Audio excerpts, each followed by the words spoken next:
Hello everyone, सभी लोगों को नमस्कार। आज हम लोग प्रैक्टिस सेट नंबर 5 करने वाले हैं। जो भी हमारे अपकमिंग एग्ज़ाम हैं उन तमाम एग्ज़ामों के लिए, खासतौर पे CGL, MTS, पेट, NTPC, ग्रुप डी, जहाँ कहीं भी GK GS पूछा जाता है उसके लिए है।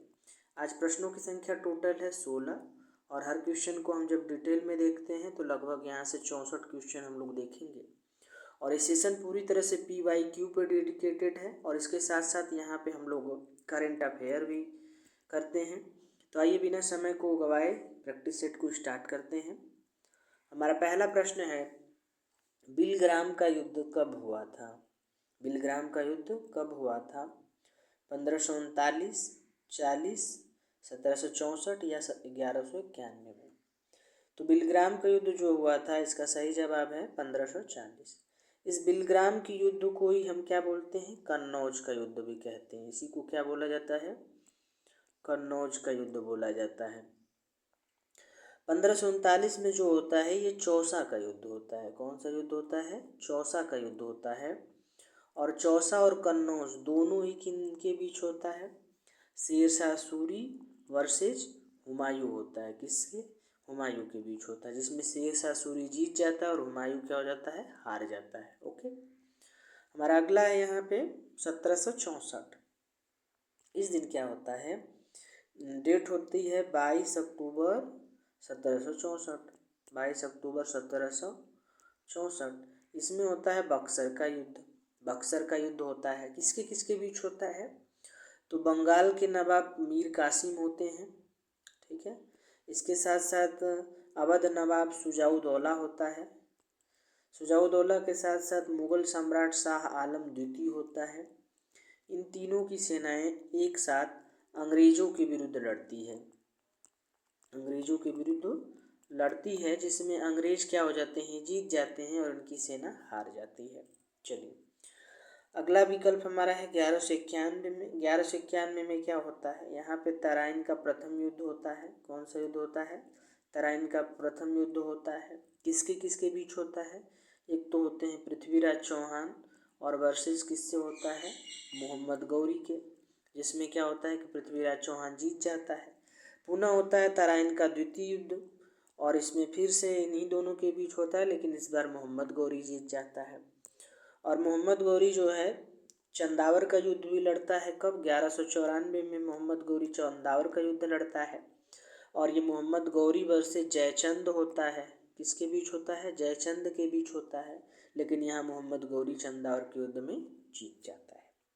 आ जाइए अगले प्रश्न पे हम लोग बढ़ते हैं। हमारा अगला प्रश्न है कि बुलंद दरवाजा निम्नलिखित में से किस स्थान पर है? सिकंदरा, फतेहपुर सीकरी, आगरा या इलाहाबाद? तो इसका सही जवाब है फतेहपुर सीकरी। इसके अलावा फतेहपुर सीकरी में आपको मिल जाएगा बीरबल का महल। किसका महल मिल जाएगा? बीरबल का महल मिल जाएगा। मरियम की कोठी भी यहीं पे मिल जाती है। इसके साथ फतेहपुर सीकरी में पंचमहल में मिल जाता है। और फतेहपुर सीकरी में पंचमहल के अलावा जो कि सबसे ज़्यादा एग्जाम पूछा जाता है, बुलंद दरवाज़ा, यहीं पे मिल जाता है। इसके साथ साथ यहीं पे शेख अली चिश्ती की क्या है? मकबरा भी है। शेख अली चिश्ती का मकबरा भी मिल जाता है। कहाँ पे? फतेहपुर सीकरी में। तो बीरबल का महल, मरियम की कोठी, पंचमहल, बुलंद दरवाज़ा और शेख अली चिश्ती का मकबरा, ये सब कहाँ पड़ता है? फतेहपुर सीकरी में। सिकंदरा में क्या पड़ता है? अकबर का मकबरा पड़ता है। अकबर का मकबरा कहाँ मिलेगा? सिकंदरा में। ओके, आइए अगले प्रश्न पे बढ़ते हैं। हमारा अगला प्रश्न है, सूडान की राजधानी कहाँ है? तो सूडान की राजधानी जो है वो खार्तूम पड़ती है, ठीक है। सेंटियागो किसकी राजधानी है? ये चिली की राजधानी। किसकी राजधानी है? चिली की राजधानी है सेंटियागो। और यहाँ की मुद्रा होती है पेसो। क्या होती है? पेसो। अडिस अबाबा किसकी राजधानी है? तो अडिस अबाबा इथोपिया की राजधानी है।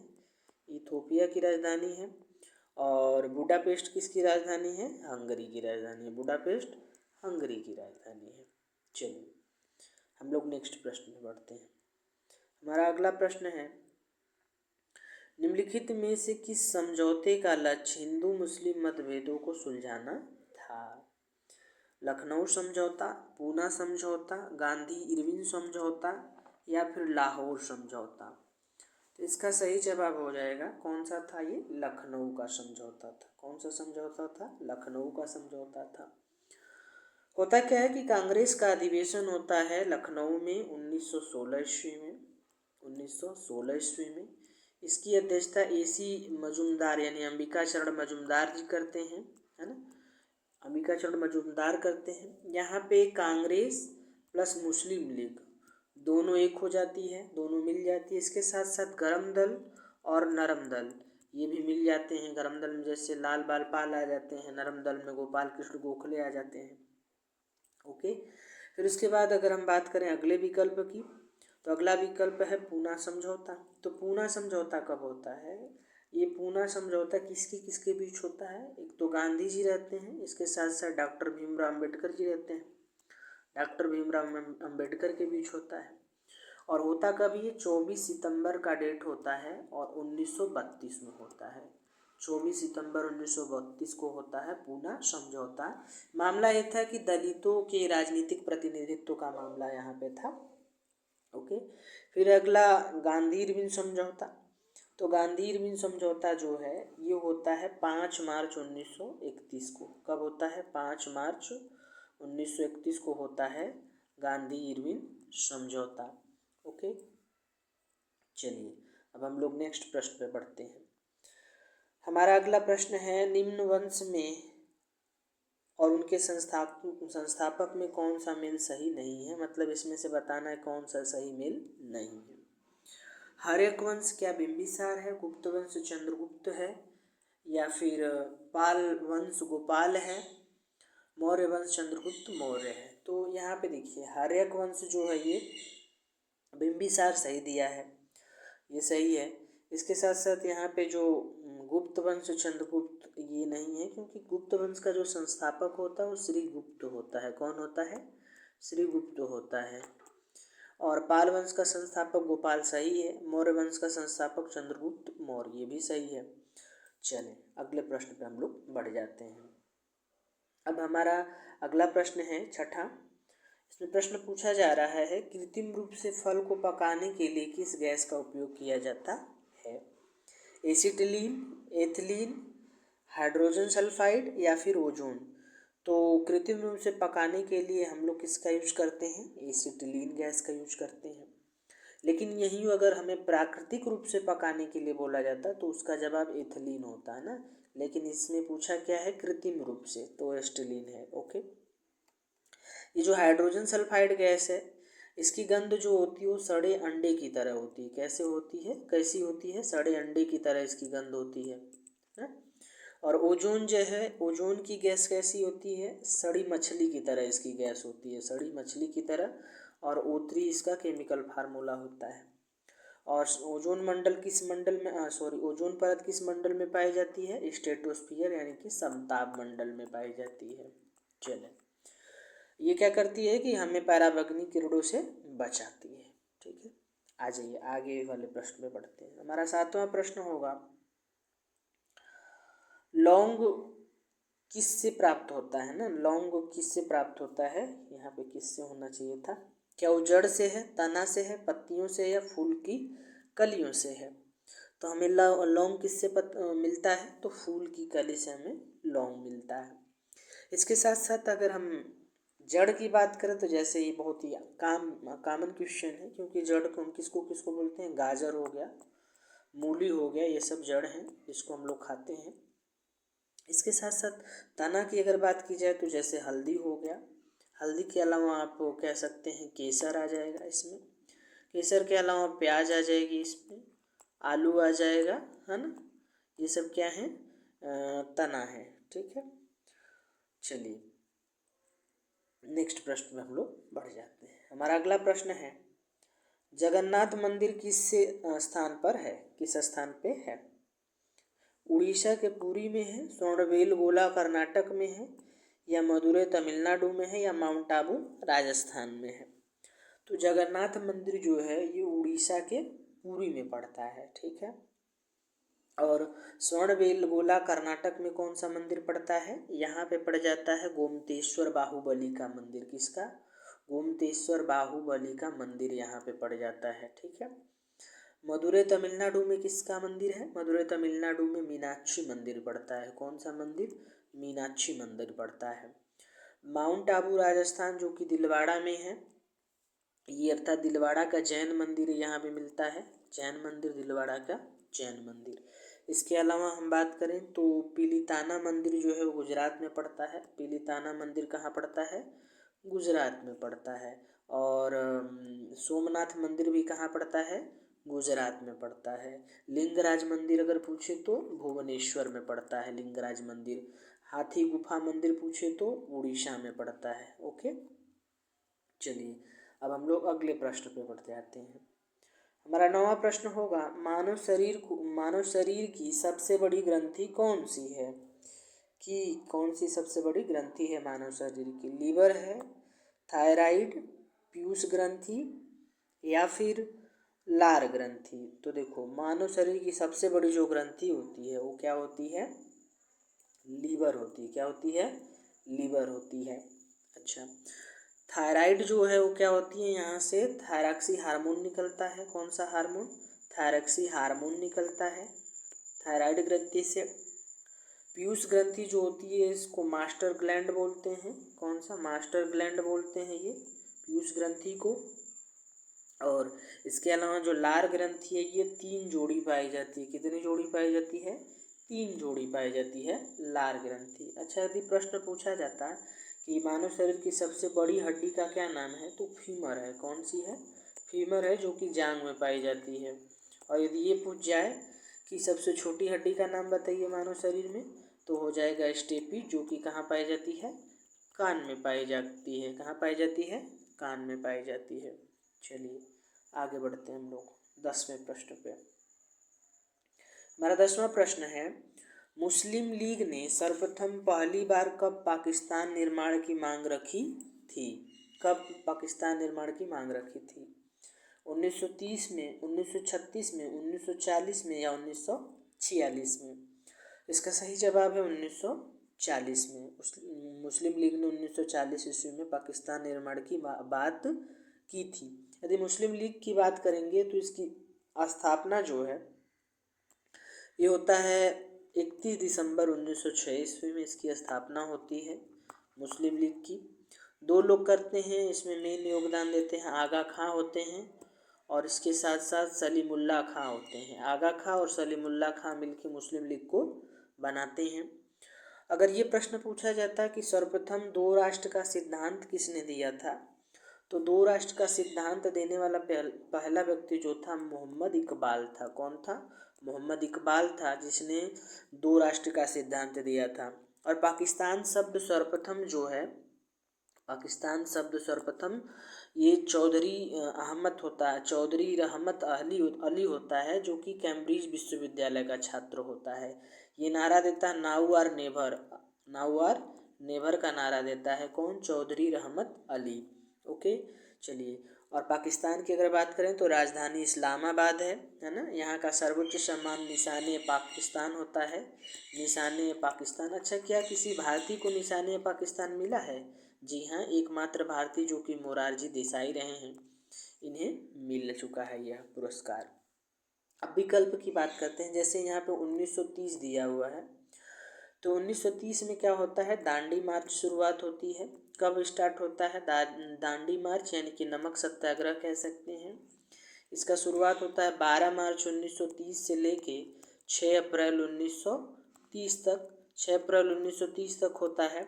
और कितने दिन तक ये चलता है? 24 दिन तक ये चलता है। कितने दिन तक? 24 दिन तक चलता है। गांधी जी के साथ कितने अनुयायी थे उस समय? तो 78 अनुयायी होते हैं। ये लोग टोटल कितना 240 मील की यात्रा तय करते हैं। और गांधी जी नमक उठा के मुट्ठी भर और तोड़ देते हैं नमक कानून को, है ना। और यदि हम अगला विकल्प 1946 की बात और 1936 की अगर बात करें, तो ये क्यों इम्पोर्टेंट है? क्योंकि 1936 में लखनऊ अधिवेशन होता है, जिसकी अध्यक्षता कौन करते हैं? पंडित जवाहरलाल नेहरू करते हैं। ओके। और 1937 में भी पंडित जवाहरलाल नेहरू ही इस कांग्रेस का अधिवेशन की अध्यक्षता करते हैं। और ये होता है फैजपुर में। कहाँ होता है? फैजपुर पड़ता कहाँ है? महाराष्ट्र में। ओके, ठीक है। और हमारा लास्ट बच गया 1946। तो 1946 में याद होगा इसी समय कैबिनेट मिशन भारत आता है। कौन आता है? कैबिनेट मिशन भारत आता है और इसके 3 सदस्य इसमें होते हैं। एक तो पैथिक लॉरेंस होते हैं, स्टेफोर्ड क्रिप्स होते हैं, इसके साथ साथ एवी अलेक्जेंडर होते हैं। तो पैथिक लॉरेंस, स्टेटफोर्ड क्रिप्स और एवी अलेक्जेंडर, ये तीनों होते हैं कैबिनेट मिशन में और जिसके हेड होते हैं पैथिक लॉरेंस। ओके, चलें अब हम लोग अगले प्रश्न में बढ़ेंगे। हमारा अगला प्रश्न है, भारतीय सांख्यिकी संस्थान कहाँ पर है? क्या यह दिल्ली में है, मुंबई में है, कोलकाता में है या चेन्नई में है? तो भारतीय सांख्यिकी संस्थान कहाँ पे पड़ता है? दिल्ली में पड़ता है। कहाँ पड़ता है ये? दिल्ली में पड़ता है, ठीक है। अच्छा, इसके अलावा क्या क्या हम लोग देख सकते हैं? इसके अलावा मुंबई में कौन कौन सा हेडक्वार्टर पड़ता है? एक तो IDBI का हेडक्वार्टर है, IDBI का हेडक्वार्टर मुंबई में है। इसके अलावा आप याद कर सकते हैं SBI का हेडक्वार्टर भी मुंबई में है। सेंट्रल बैंक ऑफ इंडिया का भी हेडक्वार्टर कहाँ है? मुंबई में है। RBI का हेडक्वार्टर भी कहाँ है? मुंबई में है। बैंक ऑफ इंडिया का भी हेडक्वार्टर कहाँ है? मुंबई में है। नाबार्ड का हेडक्वार्टर भी कहाँ है? मुंबई में है। तो IDBI, SBI, CBI, bank of India, RBI और नाबार्ड, इन सब का हेडक्वार्टर कहाँ पड़ता है? मुंबई में पड़ता है। ओके, चलिए अगले प्रश्न में पढ़ते हैं। अगला प्रश्न है, कोप 30 का आयोजन किस देश में हुआ? चूँकि ये करंट अफेयर से प्रश्न है, चूँकि पुराना हो गया है लेकिन एग्जाम में बार बार पूछा जा रहा है। तो कोप 30 का आयोजन ब्राज़ील, इटली, नई दिल्ली या जॉर्डन? तो सही जवाब है ब्राज़ील में। कहाँ पे होता है कोप 30 का आयोजन? ब्राज़ील में होता है। और ब्राज़ील में इसके अलावा हम ब्रिक्स 2025 भी देख सकते हैं। यहाँ पे ब्रिक्स 2025 का भी आयोजन होता है, ठीक है। इसके अलावा ब्राज़ील में हम लोग G20 सम्मेलन को भी याद कर सकते हैं। अब जो अगला प्रश्न है, इटली जो होता है, इटली में क्या होता है? इटली में G7 की बैठक होती है 2024 वाली। 2024 की G7 की बैठक कहाँ होती है? इटली में होती है। नई दिल्ली में आप रायसीना डायलॉग कनेक्ट कर सकते हैं और जॉर्डन में आप याद कर सकते हैं एशियाई कुश्ती चैंपियनशिप 2025 अभी हुई है हाल ही में। चलिए हमारा अगला प्रश्न है, अंतर्राष्ट्रीय बाघ दिवस कब मनाया जाता है? 1 जुलाई को, 11 जुलाई को, 26 जुलाई को या फिर 29 जुलाई को? तो इसका सही जवाब है 29 जुलाई। अंतर्राष्ट्रीय बाघ दिवस 29 जुलाई। अब 1 जुलाई को क्या मनाया जाता है? तो 1 जुलाई को GST डे मनाया जाता है, याद होना चाहिए। 1 जुलाई 2017 को ही GST चालू होता है, तो GST डे हो गया। इसके अलावा SBI डे जो कि 1 जुलाई 1955 को होता है चालू, ठीक है। और इसके अलावा आप राष्ट्रीय चार्टर्ड अकाउंटेंट डे याद रख सकते हैं। और इसी दिन हम लोग क्या मनाते हैं? राष्ट्रीय डॉक्टर दिवस भी इसी दिन मनाते हैं, यानी नेशनल डॉक्टर्स डे। तो GST डे, SBI डे और राष्ट्रीय डॉक्टर दिवस, इसके साथ साथ चार्टर्ड अकाउंटेंट डे, ये कब होता है? 1 जुलाई को होता है। 11 जुलाई की बात मैं करूं तो 11 जुलाई को हम विश्व जनसंख्या दिवस के रूप में मनाते हैं। और 26 जुलाई क्यों मनाते हैं? कारगिल विजय दिवस मनाते हैं इस दिन। क्या मनाते हैं? कारगिल विजय दिवस। आइए अगले प्रश्न में बढ़ते हैं। हमारा 14वां प्रश्न है, बल का CGS मात्रक क्या होता है? बल का CGS मात्रक, इसको मात्रक पढ़िए। बल का CGS मात्रक वाट, अर्ग, डायन या न्यूटन? तो बल का जो CGS मात्रक होता है डायन, इसको DYNE लिखते हैं, चाहे डायन पढ़े या डाइन पढ़े, ठीक है। और बल का यदि SI मात्रक पूछा होता तो न्यूटन होता। न्यूटन और डायन में क्या संबंध है? तो 1 न्यूटन जो होता है वो 10⁵ डायन के बराबर होता है। ओके, इसके अलावा हम लोग बात करें, ये जो अर्घ दिया है, अर्घ क्या है? तो अर्घ जो होता है वो CGS मात्रक होता है किसका? कार्य का। तो कार्य का CGS मात्रक है अर्घ। यदि SI मात्रक पूछता कार्य का तो जूल हो जाता। जूल और कार्य में क्या संबंध है? तो 1 जूल जो होता है वो 10�7 अर्घ के बराबर होता है, 10�7 अर्घ के बराबर होता है। चलिए अब हम लोग नेक्स्ट प्रश्न में पढ़ेंगे। अगला है 15वां प्रश्न, सतलुज श्रेणी की सर्वोच्च चोटी का नाम बताइए। धूपगढ़, कलसूबाई, तोटा बेट्टा या नाईमुड्डी? तो उसका सही जवाब है धूपगढ़। तो सतलुज श्रेणी की सबसे ऊंची चोटी धूपगढ़ है, जो कि महादेव पहाड़ियों पे पड़ती है। महादेव पहाड़ियों पे अगर ऊंचाई पूछता तो 1350 मीटर है। कितना? 1350 मीटर। इसके अलावा कलसूबाई जो है महाराष्ट्र की सबसे ऊंची चोटी है। डोटा बेटा की अगर हम बात करते हैं, डोटा बेटा की अगर हम बात करें तो ये नीलगिरी पहाड़ी की सबसे ऊंची चोटी है। नीलगिरी पहाड़ी की सबसे ऊंची चोटी है। और अनाई मुडी जो है वो पश्चिमी भारत की सबसे ऊंची चोटी है, यानी पश्चिमी घाट की सबसे ऊंची चोटी का नाम अनाई मुडी है। चलिए, आज का लास्ट प्रश्न हमारा है, विष्णुप्रयाग किन दो नदियों के संगम पर है? अलकनंदा धौलीगंगा, अलकनंदा नंदाकिनी, पिंडारी मंदाकिनी भागीरथी। इसका सही जवाब है अलकनंदा और धौलीगंगा। हर जो वो अलकनंदा है ना, और अलग अलग नदियों से मिलके ये अलग अलग प्रयाग बनाती है। जैसे अलकनंदा धौलीगंगा से मिलेगी तो क्या बनाएगी? विष्णु प्रयाग। अलकनंदा नंदाकिनी नंदाकिनी में मिलेगी तो क्या बनाएगी? नंद प्रयाग। तो न से नंदाकिनी, न से नंद प्रयाग। अलकनंदा जब पिंडारी मिलेगी तो क्या बनाएगी? कर्ण प्रयाग। क्या बनाएगी? कर्ण प्रयाग। और अलकनंदा जब मंदाकिनी से मिलेगी तो क्या बनाएगी? रुद्र प्रयाग। और अलकनंदा जब भागीरथी से मिल जाएगी तो बन जाएगी देवप्रयाग। यहीं से इन दोनों को मिला के गंगा नदी नाम पड़ जाता है, यहीं से गंगा नदी जानी जाती है देवप्रयाग से। और 2525 किलोमीटर इसकी लंबाई है गंगा नदी की। भारत की सबसे लंबी नदी है, सबसे पवित्र नदी है। ओके, तो बहुत बहुत धन्यवाद। आशा करता हूँ आज का हम लोग सेशन कंप्लीट कर चुके हैं। यदि आपको ये वीडियो पसंद आए और ऐसे और आप वीडियो चाहते हैं तो लाइक शेयर सब्सक्राइब करें।